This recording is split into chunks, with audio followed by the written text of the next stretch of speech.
Janani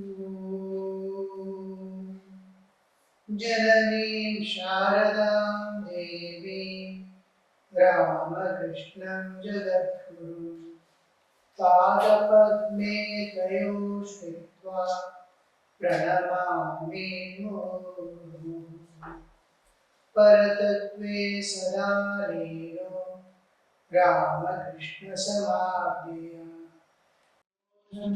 Sthapanarato Viresham Tam Namamyaham Om Brahmadibhyo Brahma Vidya Sampradaya Katrabhyo Vamsha Rishibhyo Mahadbhyo Namo Gurubhyaha Adi Gurum Jagat Vandyam Lokadisham Paratparam Navayuga Pravartana Ramakrishnan Jagat Guru Shri Sharada Vishwamatam Shishyavrindam Cha Shodasham Asmadacharya Paryantam Vande Guru Paramparam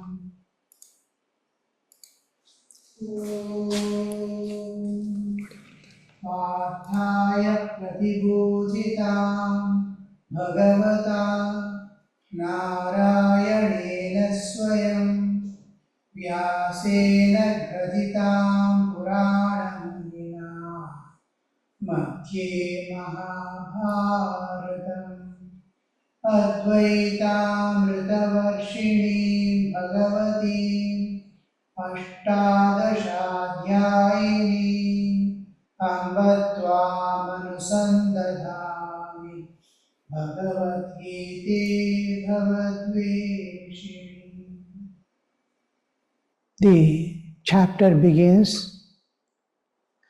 Srimad Bhagavad Gita Pratamodhyaya Dhritarashtra Uvacha Dharmakshetre Kurukshetre Samaveta-yuyutsavaha Mamakah Pandavaschaiva Kimakurvata Sanjaya. This is the first sloka of Bhagavad Gita. First sloka, Dhritarashtra is speaking.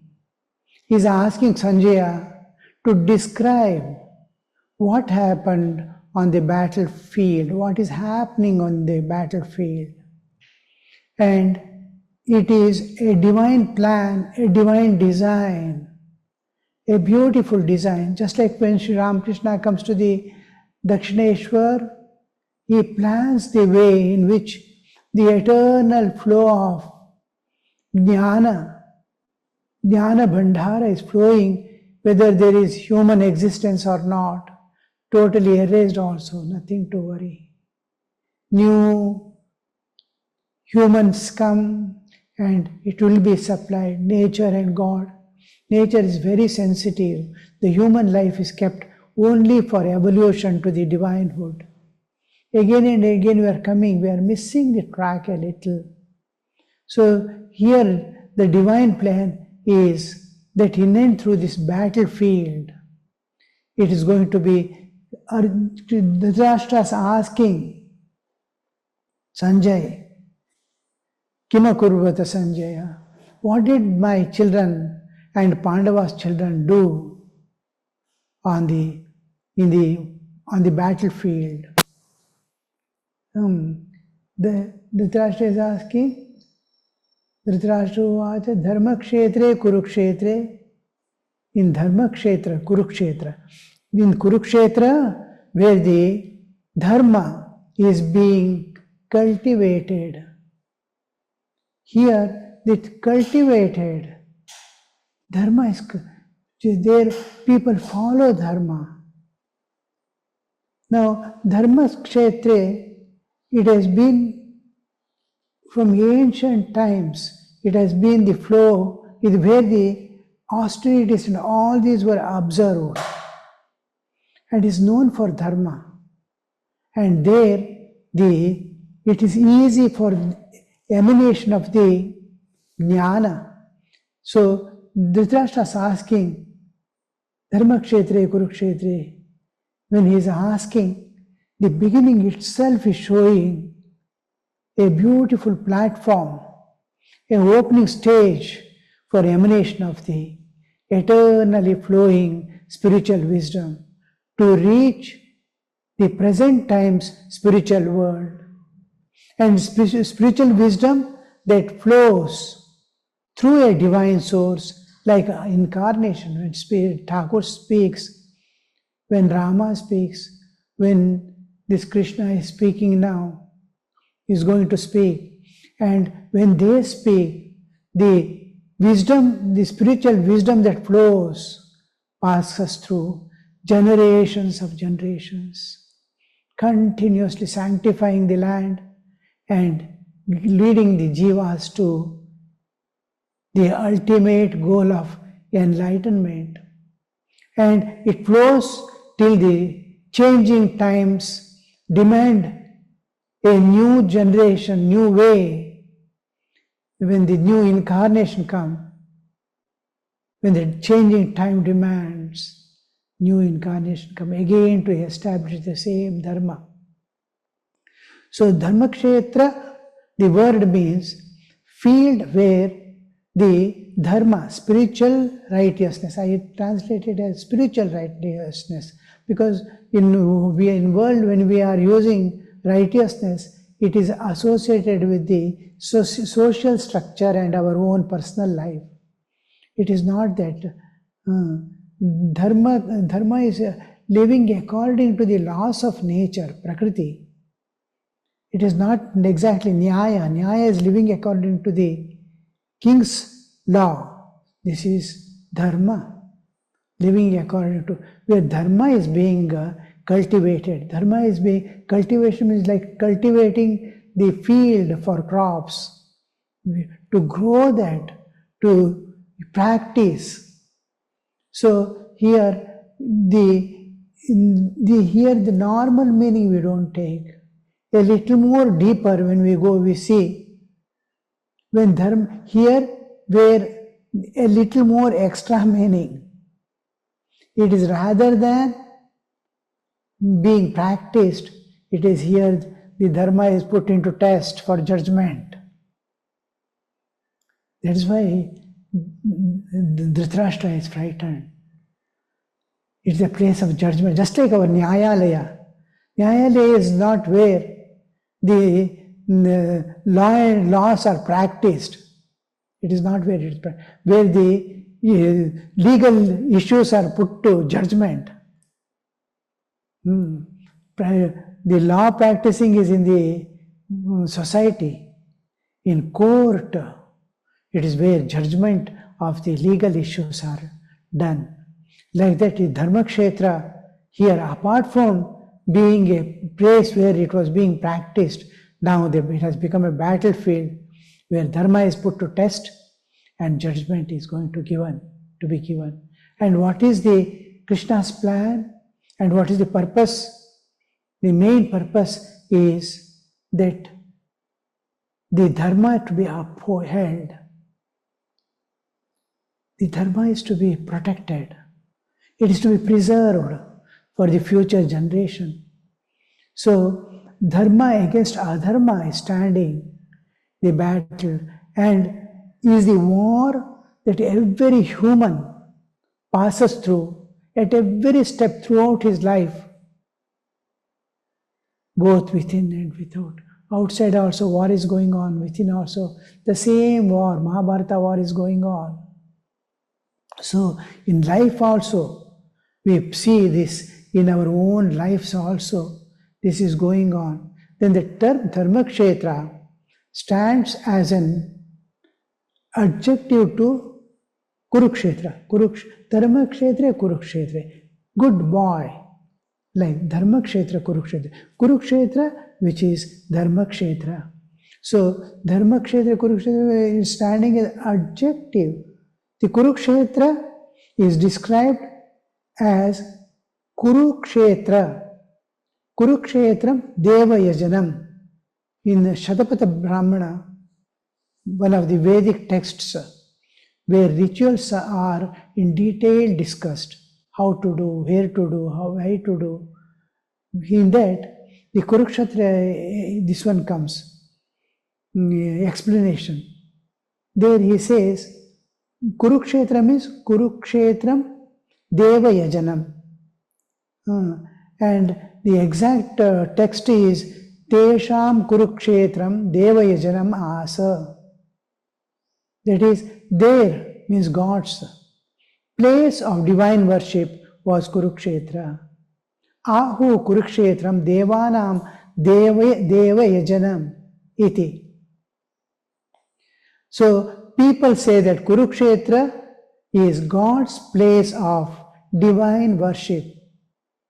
See, in Shatapatha Brahmana it comes. Tasmat yatra kvacha Kurukshetrasya nigacchati tadeva manyate idam deva yajanamiti tadhi devana deva yajanam. This is the exact text what is given there.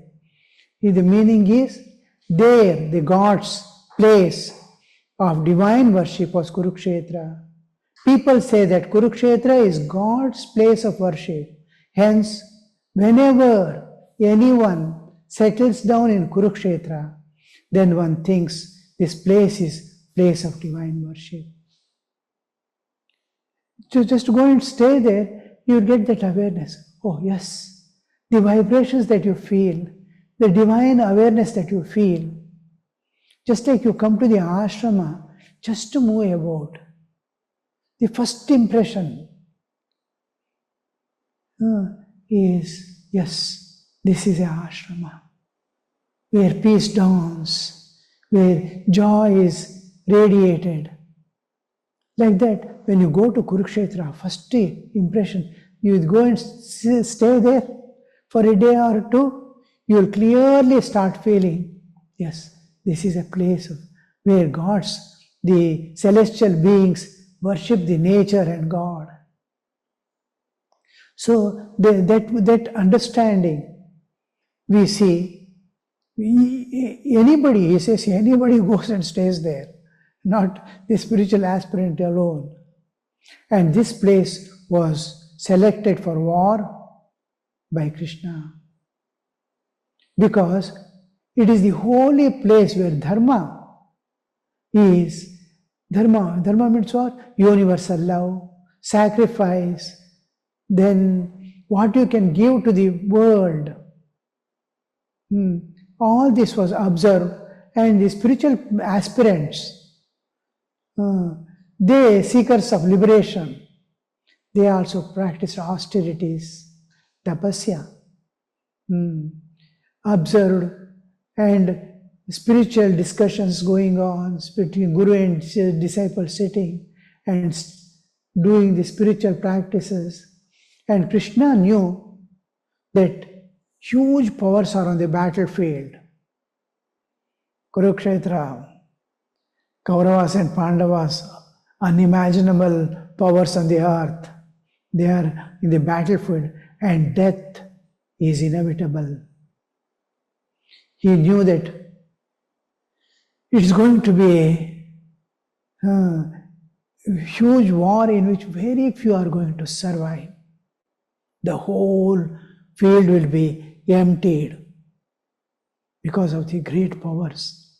And all these are exceptionally for giving their life for the sake of dharma. Now the judgment has to come from what is going to happen now in the war field. So the Krishna selects this, all those who die here must reach heaven. Well, irrespective of their past deeds, their mental states, the intentions, whatever be that, they have died here on this holy place, fighting for dharma. For or against, they are for dharma only. So he selects that place. This is the whole background in which the spiritual truth is going to be evolved. So now when we come to the Dhritarashtra, was fully aware of this holy place and the noblest intention of the Pandavas and Sri Krishna. Krishna's most important, the Dharma Samstapana. Krishna's intention also he knows. And he knows we have done injustice to Pandavas at every step. And the adharma is on our side. So deep guilt in his heart was speaking the consequences. No sons will survive except the one who has taken shelter. One son, he goes and takes shelters in Pandava's army. He alone will be. If at all he survives, it is one. All other children will die. So he's in fear, anxiety, full of anxiety, is inquiring Sanjaya the first moves of the war. What is happening? Sanjaya was Dhritarashtra's advisor and also his charioteer, who knew every bit of ins and outs of the king's mind and all that was happening within and outside the palace and kingdom. Sanjay was disciple of Vyasa, Vyasa's disciple. So, though he is a charioteer, he was the disciple of Vyasa, and he was extremely devoted to his guru. So, after Sri Krishna's mission for peace fails, Vyasa approaches Dhritarashtra and offers him Divya Chakshu. I will give you divine sight. You can sit in the palace, in your own throne, and look what is happening in the war field. I will give that Divya Chakshu to you. But his heart knows what is going to be. How can I see my children being slaughtered? His heart began to shiver. Adharma was on his side.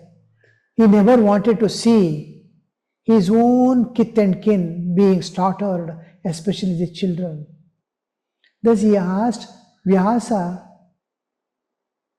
the boon to be given to his charioteer, Sanjaya. You are giving this boon. You give this Divya Chakshu to, he is my own person who can clearly, and Dhritarashtra has great faith in time and again. He is an advisor also, not only charioteer. He is to advise because he did not have eyes. Dhritarashtra did not have eyes. So he was totally dependent on him, the charioteer, because his father also was a charioteer. So that paramparagata, he knows the whole thing from childhood. So the trust and faith in the charioteer, that Sanjay, made him to accept it. But because he will never alter the truth as it is, dutifully he will present. And whenever there was challenging situations,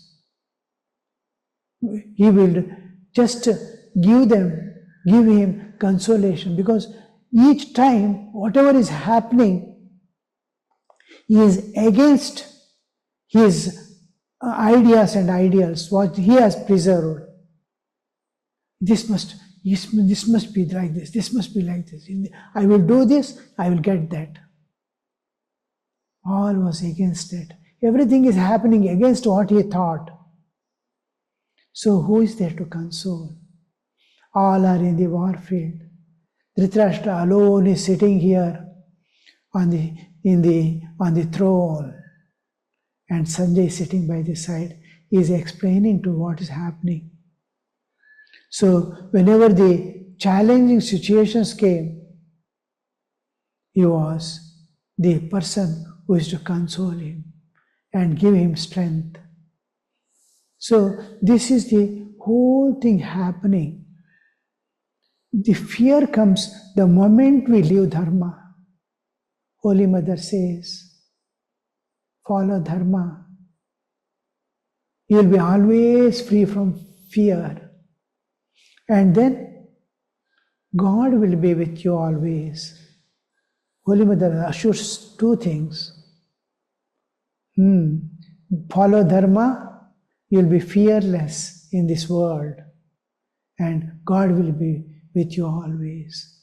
So this is the dharma which is being brought out again by this whole episode that is going on. So here we see that the most important part of life is to, if you cannot do spiritual practices, doesn't matter. See that you Satya Dharma are not go away from you at any time. Just following Dharma and Satya, you'll peacefully, joyfully reach the ultimate goal of life. So this is the platform in which now the Arjuna is going to collapse, and taking that opportunity, Krishna is going to emanate the spiritual truth to the people. You see, fear, there is a story, but the detailed story may not be knowing. There was a sadhu living, a sage with number of disciples. So many disciples were there. And then one day a rat comes running because a cat is chasing it. It wants to take shelter somewhere. It enters the ashram, the kutia, and sage will be sitting there, and it runs to the sage. It wants to hide somewhere. He says, "What happened? Why are you frightened?" "Cat is chasing me." "Don't worry, you will become a cat." Become a cat. Immediately becomes mouse becomes a cat. And then it will happily go and start moving about. After a few days, it again comes running. And the sage asks, "What happened?" Still fear. He says, "Dog is chasing me." Then he makes him that cat a dog. And dog, after a few days, dog is coming because a tiger has come chasing it. He says, "You become a tiger. Don't worry." He goes and the tiger starts moving about here, there fearlessly and starts attacking humans. All people will join to chase this tiger and catch that. From all sides they have trapped him, the humans, and beating the drums and fire and this, that and all. The tiger comes running again to the sage. Then sage says, "You are still afraid? Only fear is because now making tiger also you are frightened, and people are frightened of you. The people are also frightened. Even the sage's disciples were among them who were running about too. He tells his disciples, "Did you see? Even being human, the highest, if I make him human also, he is still afraid because all humans are afraid of now. You can see. Only Atma Jnana alone will make you fearless." Why Atma Jnana is, even if you become human, with all powers, nuclear powers, and you are afraid. Fear is there. The fear is there at all times for every embodied being. The sage tells to disciples, see, all this will not work. Don't try to change the situations of life. Don't try to change yourself from one personality to another personality. Go to the root. You are divine. You are eternal. You are immortal. The whole of the second chapter of Bhagavad Gita is that Atma Jnana. So this is the now this is the platform that is opening. The stage is opening for the knowledge. The first shloka. We will continue it in the next class. Any questions?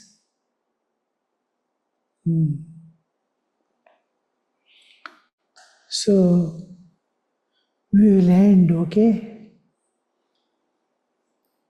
Om Niranjanam Nityamanantarupam Bhaktanukampa Dhritavigraham Vai Ishavataram Parameshamidhyam Tam Ramakrishnam Shirasa Namamaha.